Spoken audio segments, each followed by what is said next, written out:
There is a reason why the good seldom rule for long. Their goodness, like a candle in the storm, burns brightly for a moment, then dies in the first gust of reality. The world is not kind to those who confuse virtue with power, for power is not a servant of virtue. It is a master that demands obedience, calculation, and sacrifice. To be good in a wicked world is to walk unarmed into a battlefield, and the battlefield does not forgive innocence. The cost of goodness is paid in the currency of naivete. It is the tax levied upon those who believe that fairness governs men, that justice is natural, that loyalty is eternal. But men are not governed by ideals. They are moved by necessity, ambition, fear, and gain. The ruler who forgets this truth is not a ruler for long. He becomes a lesson, a warning, a name erased from the walls of history. You cannot appeal to the conscience of a serpent. You cannot reason with hunger. Power listens only to force and the appearance of force. The virtuous man who seeks to lead must therefore learn to wear two faces, one that satisfies morality and another that commands obedience, to be both lion and fox, to be loved when possible and feared when required, to smile with grace while the mind sharpens its blade. Many despise this truth because it offends their illusion of justice. They would rather dream of a world ruled by honesty than survive in the one ruled by cunning. But dreams are no shield against daggers. To refuse the game does not change its rules. It only ensures that others will play it in your absence, and when they do, they will play it upon you. History remembers the ruthless, not because they were cruel, but because they were necessary. The cruel are remembered with hatred, the necessary with fear and reverence. It is the same difference that separates a tyrant from a founder, a usurper from a reformer. Both spill blood, but only one writes the law afterward. The shocking cost of goodness is isolation. Those who strive to be just in an unjust world find themselves abandoned, betrayed, surrounded by those who smile in daylight and conspire by candlelight. The virtuous man becomes a threat to those who profit from deceit. They cannot coexist with him, so they either corrupt him or crucify him. Every ruler faces this moment, the hour when he must choose between his principles and his survival. And in that hour, he discovers the true nature of power. Power is not earned by moral approval. It is taken, defended, and feared into existence. It demands the courage to do what others will not, and the silence to bear what others cannot. Do not mistake this for cruelty. It is anatomy. Just as a surgeon must cut to heal, a ruler must sometimes wound to preserve. The state is a living organism, and corruption spreads faster than virtue. If mercy feeds decay, then mercy becomes treason. The leader must learn the art of necessary evil, the discipline of acting against sentiment to preserve order. Those who rise to command often begin with noble dreams. They imagine themselves as saviors, reformers, benefactors of men. But as they ascend, they find the air thinner, colder, and filled with whispers. They see that loyalty is conditional, that allies have ambitions of their own, and that justice is a negotiation between the powerful. The throne reveals not the purity of one's intent, but the corruption of all others. To rule is to see mankind without disguise. The speeches, the prayers, the masks of virtue all crumble under the weight of necessity. The wise ruler accepts this without bitterness. He learns to manipulate appearances not out of malice, but survival. He understands that perception is the first fortress of power and the last to fall. Goodness, if it is to endure, must learn disguise. It must hide behind law, ceremony, and discipline.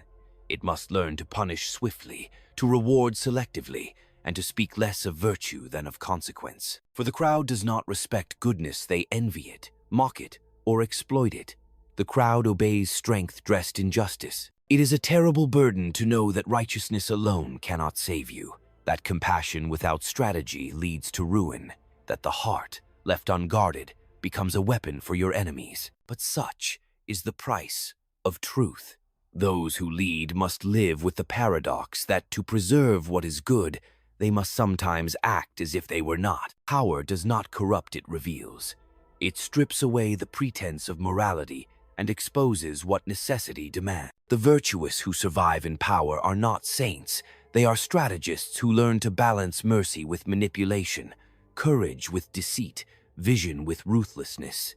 They are not loved, but they are remembered. So ask yourself, what is the worth of your goodness if it cannot withstand reality? What is the value of your compassion if it serves only to weaken your resolve? If your kindness feeds your destruction, is it still virtue or vanity? The world does not reward purity.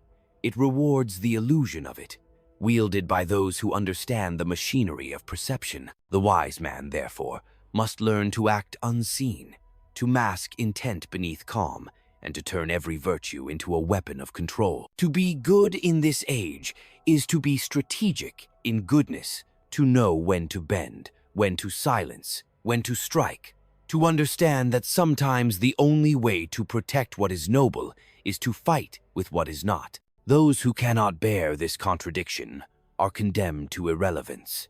They retreat into philosophy, while others write history. The throne is never empty. If you will not sit upon it, another will, and his morality will not wait for yours. The shocking cost of goodness is not merely the loss of innocence, it is the loss of illusion. You discover that the world you hoped to serve was never pure, and the people you sought to save were never loyal. But if you can bear that truth without despair, if you can act within corruption without becoming its slave, then you will command not only power, but clarity. In the end, the wise do not chase purity, they preserve balance. They understand that goodness without strength is naive, and strength without conscience is tyranny. The art of rule lies not in choosing one over the other, but in mastering both, so that mercy does not destroy authority, and authority does not devour mercy. And so the final lesson is this: goodness has a price, and those who cannot afford it should not pretend to possess it. To lead is to pay that price daily, in solitude, in silence, and in the knowledge that no pure man ever shaped the destiny of nations. Only those willing to bear the burden of contradiction ever do. That is the hidden truth Machiavelli left to those who would listen. Not that goodness is worthless, but that it is never free. It demands blood, wisdom, and restraint. It demands that one learns when to conceal light behind shadow. And if you can endure that weight, if you can stand in the storm and not curse the wind, then perhaps you will understand what it truly costs to be good and still survive. The good man imagines that by acting with honesty, he will inspire honesty in others, that by showing mercy, he will awaken gratitude, that by displaying fairness, he will summon fairness in return. Yet the world does not mirror goodness. It exploits it. The serpent does not bow to the dove. It devours it. Those who govern through innocence are consumed by those who govern through instinct. The virtuous believe that example reforms the corrupt, but the corrupt know that example merely identifies the next victim. To survive among wolves, one must learn to disguise one's own howl. The ruler who seeks to preserve his virtue untouched is already defeated. For virtue is not a jewel to be guarded, it is a tool to be used, sharpened, and sometimes sheathed. There are moments when goodness must be suspended for the sake of the greater design, when justice must retreat so that order does not collapse. The man who cannot bear to act against his own ideals will watch those ideals perish beneath the chaos he refused to contain. History does not forgive moral paralysis. You must understand that every man wears a mask. The soldier wears loyalty, the priest wears sanctity, the citizen wears obedience. But beneath them all is appetite, the hunger for survival, the thirst for recognition, the quiet yearning for dominion over one's own fate. Power does not create corruption, it exposes appetite. It strips away the fiction that men are governed by principle. And in this exposure, the wise ruler sees the levers by which men can be moved, not by sermons, but by the architecture of reward and fear. Goodness is not a foundation, it is a facade. A facade must be maintained carefully, or it collapses, revealing the scaffolding beneath. The ruler maintains the facade, not because he believes in it, but because his subjects do. Appearances are the currency of order. People obey not what is true, but what they perceive to be just. Thus, the prince must manage illusion as a craftsman manages his tools, polish it, display it, and conceal the mechanisms that sustain it. The shocking cost of goodness is that you must sometimes appear good while doing what is necessary to prevent disaster. The crowd will praise your benevolence while condemning the very actions that preserved their peace. They will demand mercy until their enemies breach the gates. They will curse severity until mercy brings ruin. The ruler must learn to bear their hypocrisy with calm. He must understand that the governed do not want truth, they want comfort dressed as morality, and he must give it to them without believing it himself. There is a loneliness that only the ruler knows, the solitude of decision, where no answer is without blood.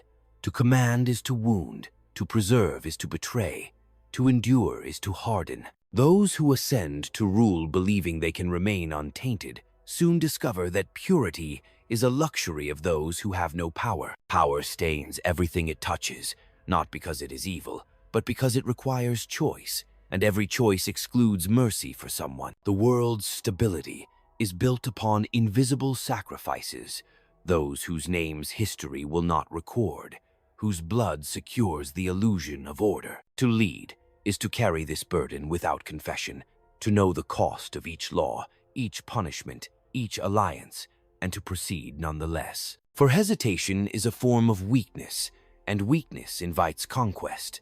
The ruler who hesitates to act in fear of moral impurity becomes the architect of disorder. He becomes the very cause of the suffering he sought to prevent.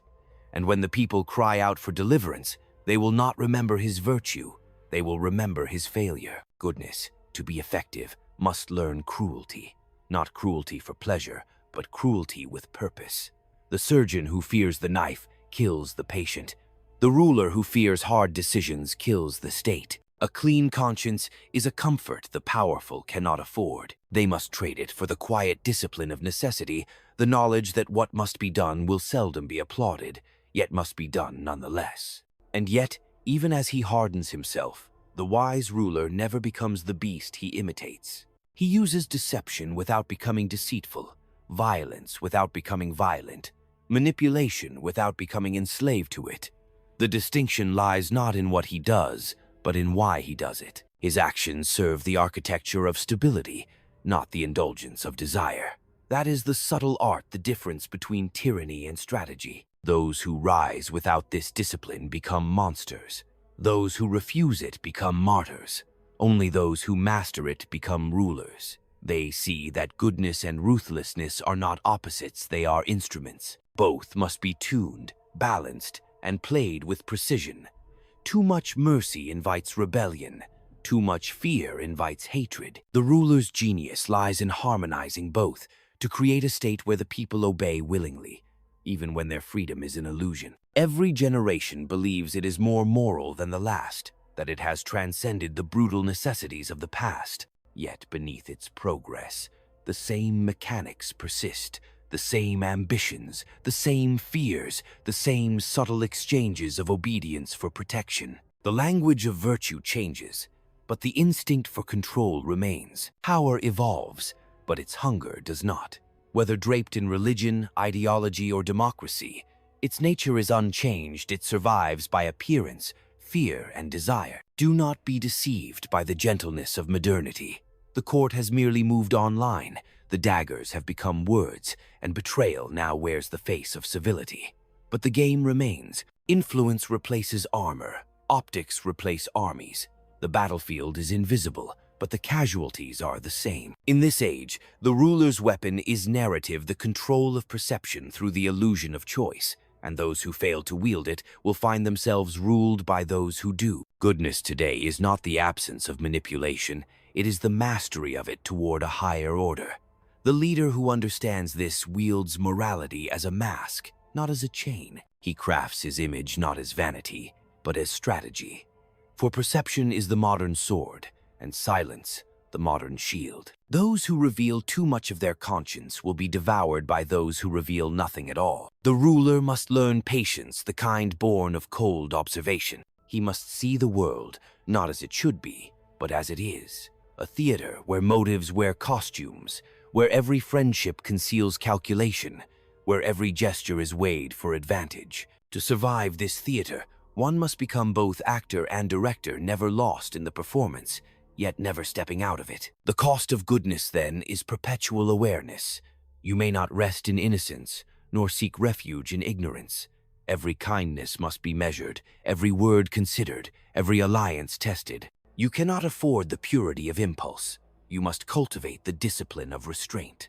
For the ruler's heart, once exposed, becomes the lever by which he is controlled. And when all is done, when the victories are won, the betrayals avenged, the empire secured, you will find that the world still does not forgive you. It will judge you not by the peace you created, but by the methods you used. It will label necessity as cruelty, discipline as tyranny, foresight as deceit. The ruler must bear this judgment in silence, for the applause of the crowd is fickle, and their morality borrowed. This is the ultimate solitude of power, to act for the preservation of all, yet be condemned by those who benefit from it, to carry the weight of their comfort while they curse your methods, to govern a species that hungers for order but despises the hand that imposes it, and to know, deep within, that this contradiction is eternal, that the world needs what it fears and fears what it needs. Still, the wise ruler endures. He governs not for love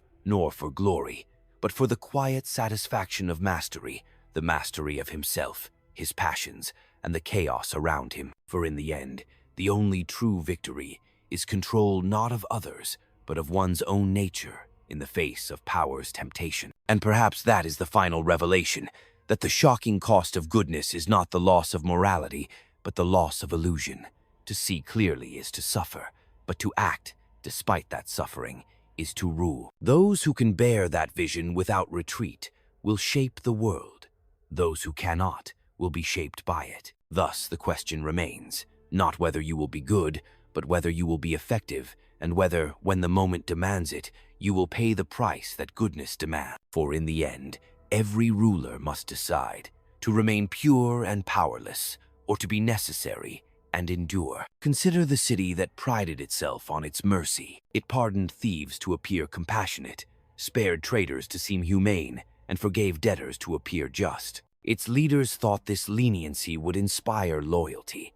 Yet within a decade, the same city burned from within. Mercy had bred impunity, forgiveness had invited betrayal, and goodness had become the seed of its collapse. The neighboring kingdom, ruled by a colder hand, outlasted them all not because it was loved, but because it was feared with understanding. That is the cruel arithmetic of governance. Sentiment multiplies weakness faster than it multiplies gratitude. The ruler who spares one man to win public approval unknowingly creates a precedent for rebellion. Those who watch will not see kindness. They will see opportunity. Men interpret mercy as hesitation, and hesitation as weakness. A single act of compassion may be noble in private life, but in the realm of power, it can unmake years of strategy. Authority is not built on forgiveness. It is built on consistency. If punishment becomes negotiable, then obedience becomes optional. Think of the commander who delayed battle out of pity for his weary soldiers. His hesitation gave the enemy time to reorganize, and by morning, his army was slaughtered. His heart was pure, but his understanding was flawed. Compassion untempered by discipline is sabotage disguised as virtue. The ruler must learn that pity can destroy as surely as cruelty can. A harsh act done once for survival is mercy in disguise. A merciful act done at the wrong time is cruelty disguised as kindness. Observe the diplomat who trusted in goodwill. He believed treaties were made of honor, not convenience. He mistook the smiles of his counterparts for sincerity. When war broke out, he was the first to be exiled. His failure was not in his intelligence, but in his sentiment. He did not grasp that nations have no friends, only interests. In politics, promises are not oaths. They are temporary weapons, used until sharper ones are found. The same principle governs the hearts of men. The minister who flatters you does not love you, he fears your power. The ally who praises your generosity dreams of replacing you. The soldier who dies for you would have served your enemy had fortune reversed. Loyalty is not a moral bond, it is a calculation. It endures only while it benefits those who swear it. The wise ruler accepts this with neither bitterness nor surprise. He structures the state so that loyalty aligns with self-interest. The naive believe loyalty can be bought with kindness. But men remember punishment longer than they remember favor. A reward inspires brief gratitude. Fear ensures obedience. The ruler who relies solely on love builds his authority on sand, for love fades when fortune shifts, but fear remains constant as shadow. This is not cruelty, it is foresight. Fear, properly measured, is the guardian of order. Even religion, the supposed citadel of virtue, bends to this logic. The church that preaches peace too loudly soon loses its flock to the one that promises power. Faith itself is a form of control, a theater of divine hierarchy projected onto human rule. The ruler who understands this does not abolish faith. He sanctifies his authority through it. He allows the people to believe their obedience serves heaven, while he quietly directs it toward the stability of the state. And what of the reformer, the man who dreams of changing society by appealing to its better nature? He enters the arena armed with ideals, thinking truth alone will suffice. But he soon discovers that the existing order, no matter how corrupt, has one advantage he does not. It feeds the instincts of those it governs. He speaks to conscience, his enemies speak to hunger. The reformer believes in reason, but men obey appetite. By the time he learns this, he is surrounded by those who once applauded him, now turning their backs. To change men, one must first master what moves them. Idealism without power is martyrdom. The same truth echoes in the battlefield of commerce. The benevolent merchant who refuses to undercut competitors out of fairness soon watches his enterprise decay. His competitors, unburdened by sentiment, take his customers, his market, his fortune. He clings to integrity as his ships rot in port. He forgets that in trade, as in politics, survival is the first virtue. The economy does not honor fairness, it rewards dominance disguised as efficiency. There was once a ruler who governed with honesty so transparent it shamed his court. He refused bribes, tolerated no deception, and trusted his ministers to act with equal purity. They did not. They grew fat under the shadow of his virtue, confident that his conscience would not permit him to expose them. His reign ended not with rebellion, but with ridicule. His honesty had become impotence. He discovered too late that corruption does not fear purity, it feeds on it. The wise ruler understands that honesty, like gold, must be alloyed to be useful. Pure gold bends easily. Pure honesty breaks systems. Truth must be dispensed strategically, as medicine, not water. Too much of it at once poisons trust. Too little breeds chaos. The ruler does not owe the world transparency, he owes it order. And sometimes, to preserve order, illusion must wear the mask of virtue. In every sphere, war, religion, commerce, love, the same pattern repeats. Those who refuse to see the darker half of nature are consumed by it. Those who embrace it entirely become beasts. The art lies in mastery, to understand darkness without surrendering to it, to wield deceit without being ruled by it. This balance, not moral purity, defines greatness. Take, for example, the monarch who, foreseeing rebellion, planted false whispers among his rivals.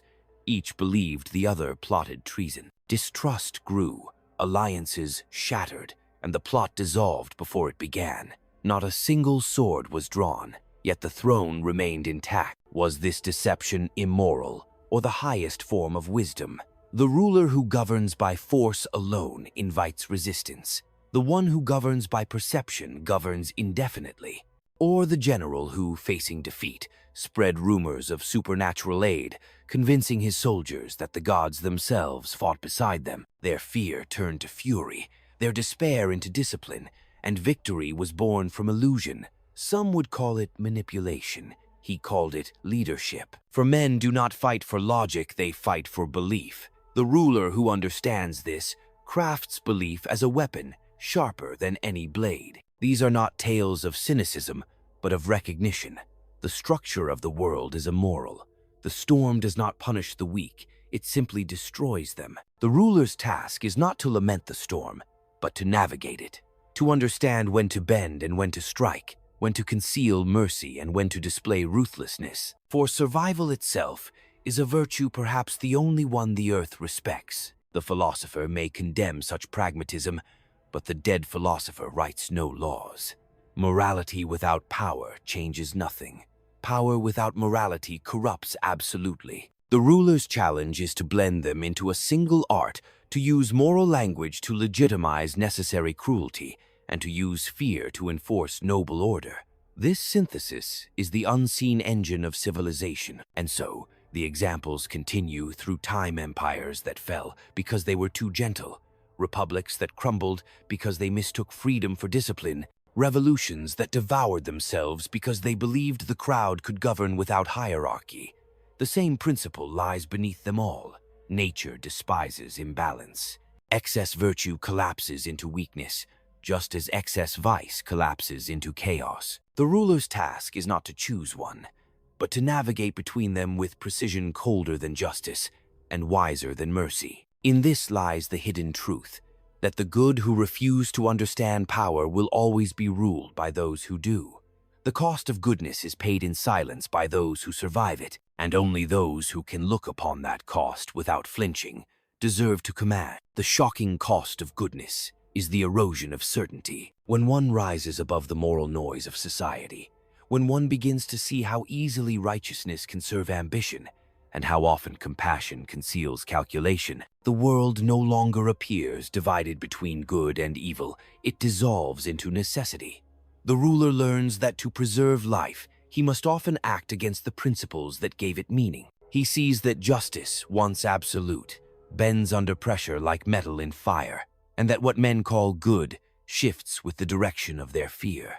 Goodness, when measured by its real price, is not a virtue, it is a negotiation with reality. To rule or even to live freely, one must confront this paradox, that to remain untouched by corruption is to remain powerless to prevent it. The truly good cannot afford to be pure. Purity demands isolation, and isolation breeds irrelevance. The leader who clings to moral absolutes will find himself surrounded by those who do not, and in time, he will be devoured by their flexibility. Thus, goodness demands something greater than moral conviction. It demands control, restraint, and the ability to turn away from sentiment when sentiment threatens survival. The shocking cost of goodness is not paid in blood, it is paid in silence. The ruler who acts rightly must often appear wrong. His conscience must learn to bear the misunderstanding of the crowd. The public sees only the act, never the necessity that shaped it. They cry injustice at the hand that protects them, cowardice at the mind that spares them, arrogance at the will that governs them. The good ruler must carry their judgment as a kind of exile, for true goodness, stripped of applause, exists beyond praise and blame. Every man imagines himself moral until he is forced to choose between principle and preservation. But the moment of choice reveals the truth. Morality untested by danger is imagination. Only when a decision risks everything, life, power, or reputation, does goodness reveal its cost. And it is in that crucible that the few who can bear the contradiction without despair become something more than good. They become wise. The shocking cost of goodness is the surrender of comfort. It requires one to see the world not as a stage of ideals, but as a system of forces, constantly in tension. Where the wrong action may still serve the right outcome, it strips away the comfort of moral certainty and replaces it with the burden of judgment. To act without illusion, to see clearly and still move forward, is the essence of true virtue. This clarity is not peace, it is a form of torment, for the clearer one sees, the less one can be innocent. Goodness is not destroyed by power, it is tested by it. When one commands, one discovers that morality has no substance apart from the will to enforce it. The noble words, the doctrines of virtue, the sermons of philosophers all collapse before the demands of decision. Goodness, if it is to survive this collapse, must become adaptive, deliberate, disciplined. It must no longer be the reflex of emotion but the architecture of control. There comes a moment in every leader's life when he must act without guidance, when there is no law, no scripture, no precedent, only his own understanding of what must be done. This is where the illusion of goodness ends and the reality of responsibility begins. For goodness that depends on approval is not goodness, it is vanity. The ruler must learn to do what is right without the comfort of being seen as right. That is the final crucible of integrity. To preserve goodness in the realm of power, one must accept that it will never be pure. It must carry within it a measure of deceit, a touch of violence, a shadow of calculation. But these impurities do not destroy it, they give it structure. For just as gold must be mixed with harder metals to endure, goodness must be alloyed with strength to survive the world of men. And perhaps this is the truth Machiavelli whispered between his lines, that goodness without wisdom is fragile, that virtue without power is meaningless, and that only those who dare to walk the narrow path between necessity and conscience truly understand what it means to be human. The shocking cost of goodness, then, is not that one must become evil, it is that one must learn to wear its shape without losing the soul beneath it. It is to act among wolves without forgetting the language of men. It is to rule a world of deception without deceiving oneself. It is to preserve the fragile possibility of decency in a universe that rewards none. That is the hidden art, the quiet courage of the few who understand that goodness, stripped of illusion, is not a sentiment, but a discipline. It is not soft, but forged. It is not innocent, but enduring. And only by paying this price, the price of understanding, of clarity, of isolation, can one hold goodness long enough to make it real. To be good in the world of men, one must understand first how fragile goodness truly is. It is not a crown, but a cloak easily torn, easily stolen, easily burned by the friction of power. The man who clings to it too tightly strangles himself with it, while the one who wields it wisely turns it into an instrument of persuasion. For power does not destroy morality, it exposes its function. It reveals that virtue serves order only when it serves authority, and that beyond this alignment, virtue becomes rebellion dressed in fine words. The ruler who would endure must learn to direct goodness as a strategist directs an army. He deploys it where it wins loyalty, withdraws it where it breeds weakness, and disguises it where it invites envy. To display goodness indiscriminately is to give your enemies the map of your soul. To reserve it for decisive moments is to make it sacred. The power of mercy lies not in its frequency, but in its rarity, its sudden descent like rain upon scorched earth, shocking the people into gratitude, while reminding them that the storm still obeys your command. Goodness, when mastered, becomes not a chain, but a lever. It bends the will of men without striking them. The people must believe that their ruler desires virtue, yet they must never think he depends upon it.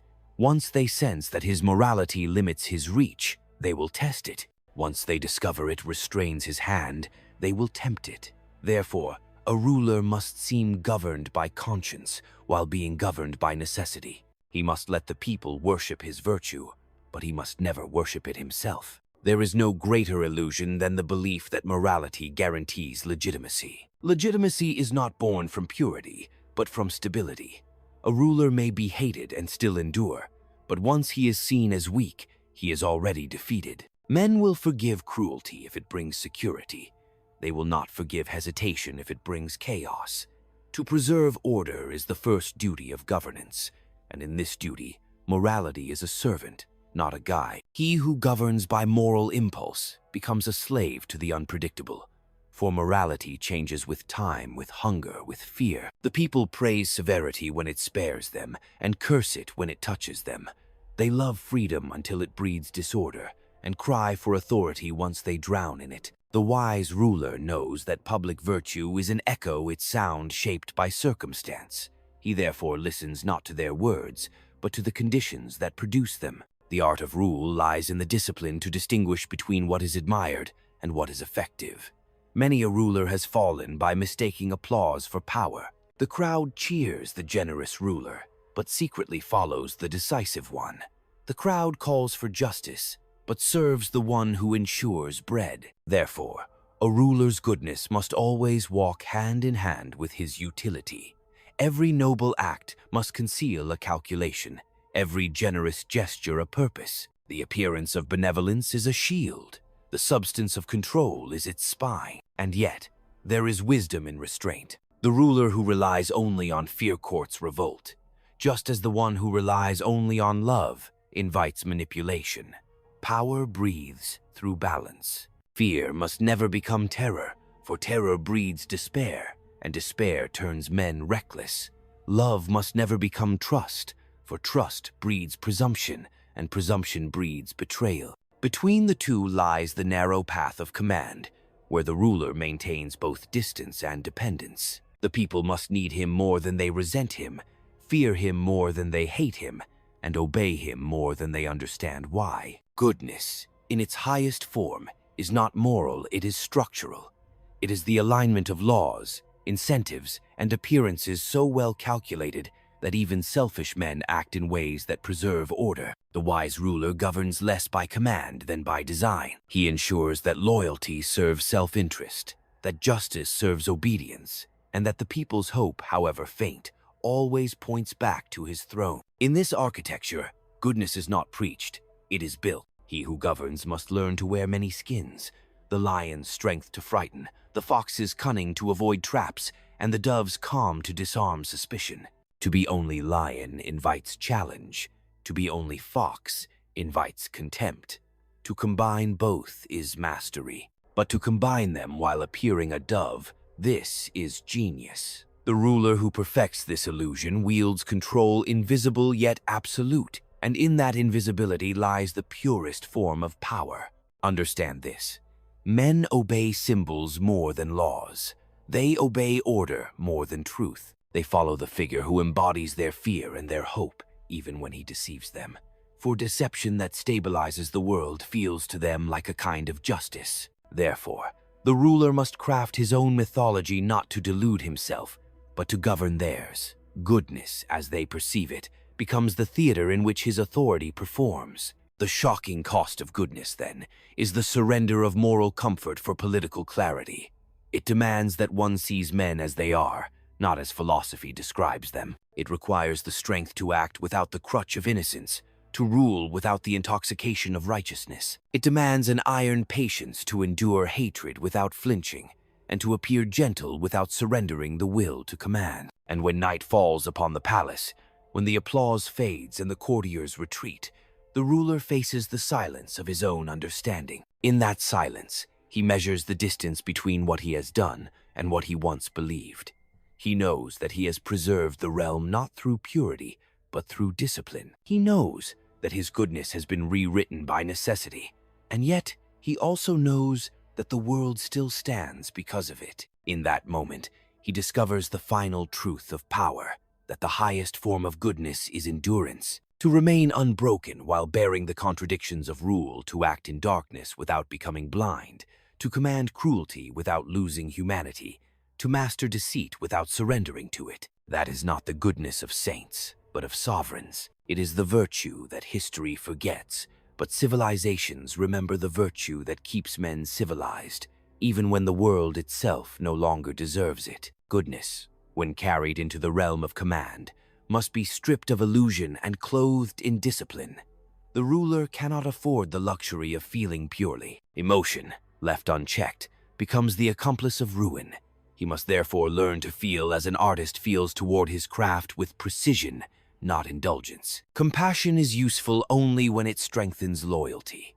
Forgiveness only when it tightens control. Generosity only when it fortifies the structure of obedience. The moment any sentiment exceeds its function, it becomes decay disguised as virtue. The ruler who endures is not he who acts most righteously, but he who acts most effectively.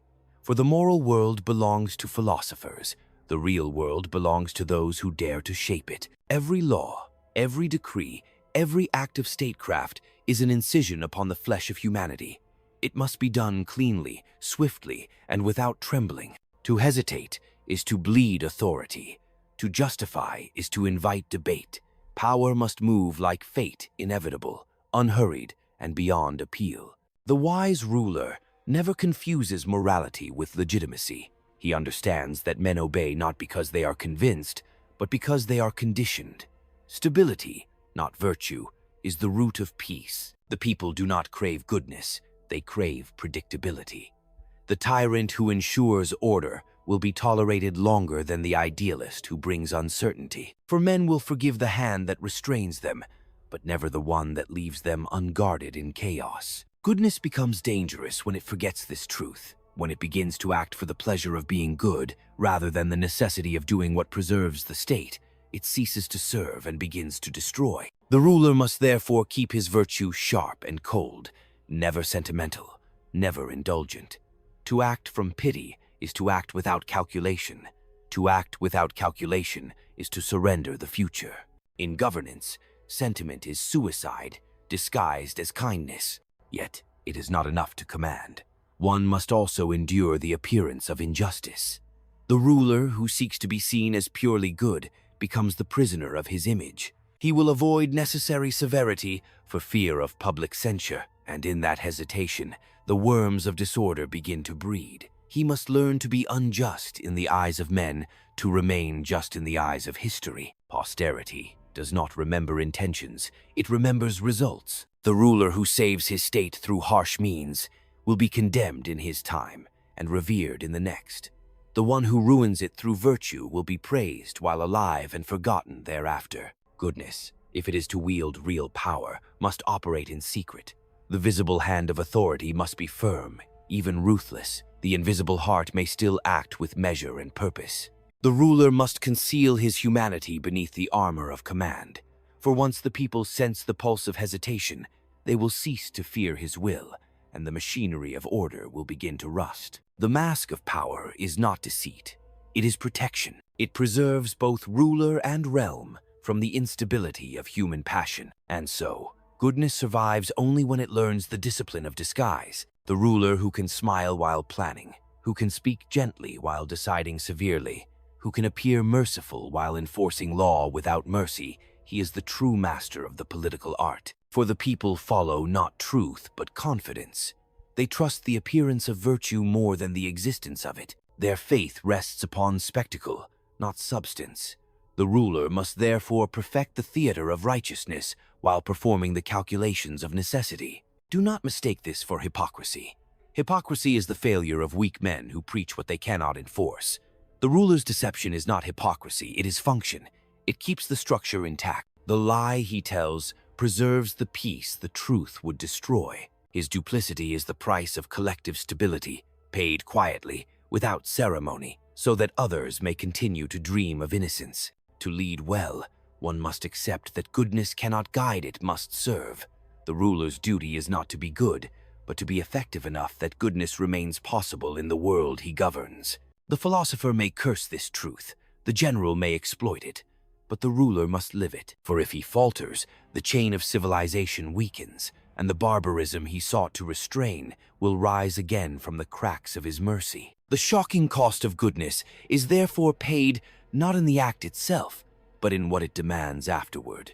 Each moral choice fractures the ruler inwardly. Each necessary cruelty, each strategic deception, each compromise in the name of preservation carves another scar upon his conscience. And yet, he must wear those scars as armor, not shame. For he alone stands between order and collapse, and the world will not thank him for what it never witnesses. When the day ends and the court falls silent, the ruler must look upon his deeds without flinching.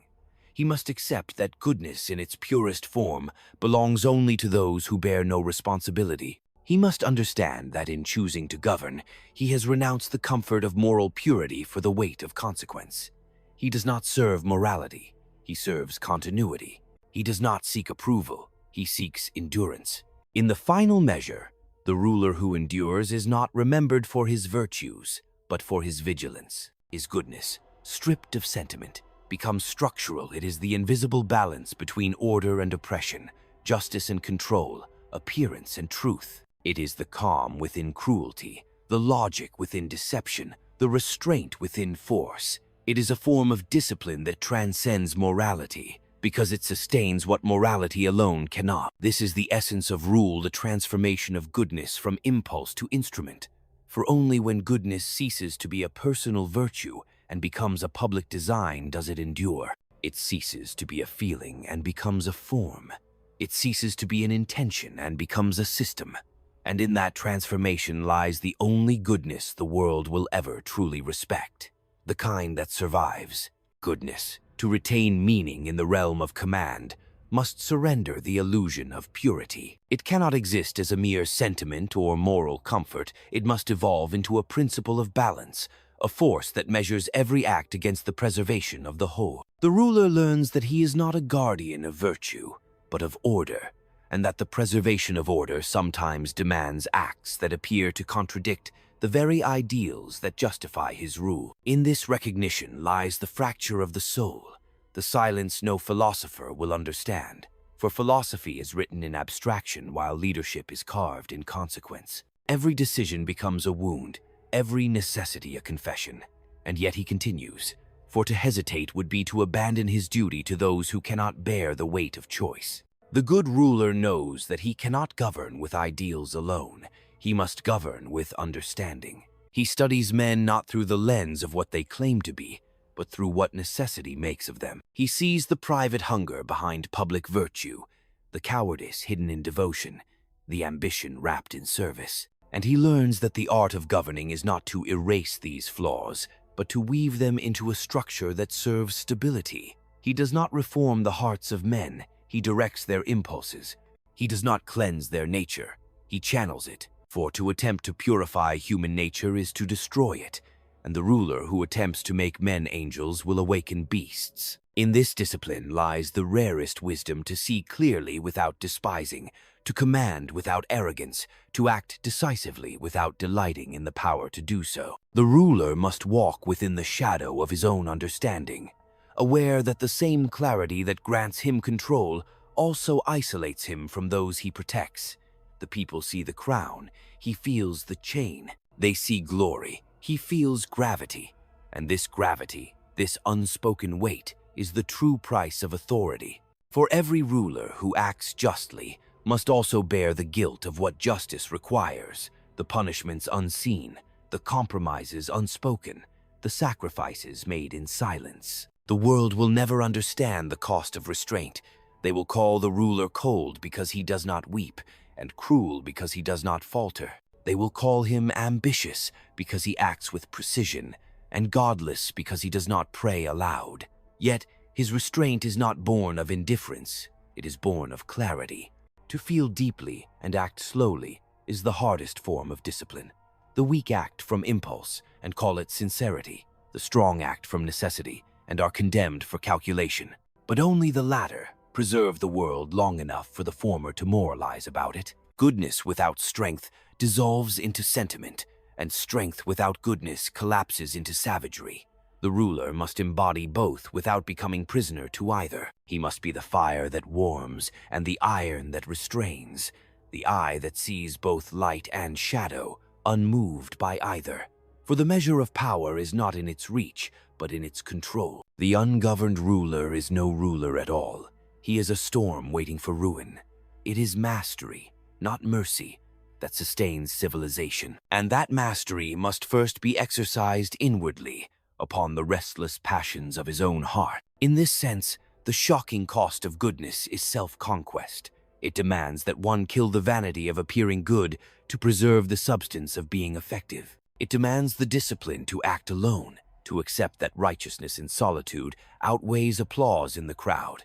It demands an indifference to flattery and to blame alike, for both are weapons in the hands of the weak. The ruler must learn to walk through both praise and hatred, as though through fog, guided only by the compass of necessity. For in the end, governance is not the pursuit of perfection, but the maintenance of possibility. And perhaps, in his final years, the ruler will come to understand that his goodness has become invisible, dissolved into the laws he enforced, the peace he preserved, the children who sleep unafraid beneath the stability he built. No one will sing his name.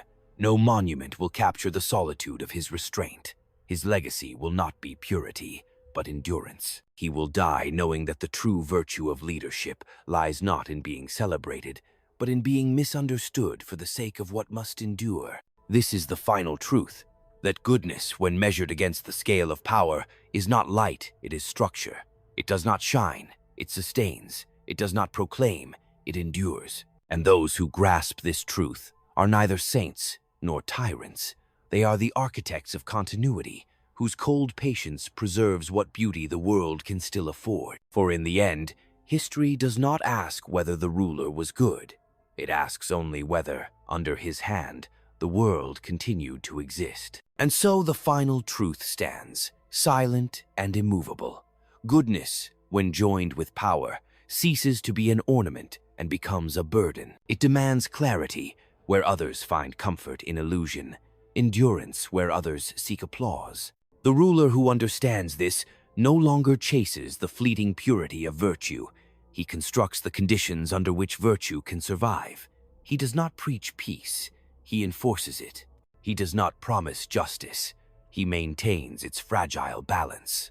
The cost of goodness is the willingness to be misunderstood, to act without praise, to bear the solitude of vision. It is the sacrifice of innocence for the preservation of order, the exchange of comfort for the endurance of meaning. For the ruler's work is not to be loved, it is to ensure that love, and every human thing it shelters, has a world in which to live. And when his time ends, when his name fades into the corridors of history, his true goodness will not be remembered in words, but felt in the silence of a world still standing stable, imperfect, alive. That is the price.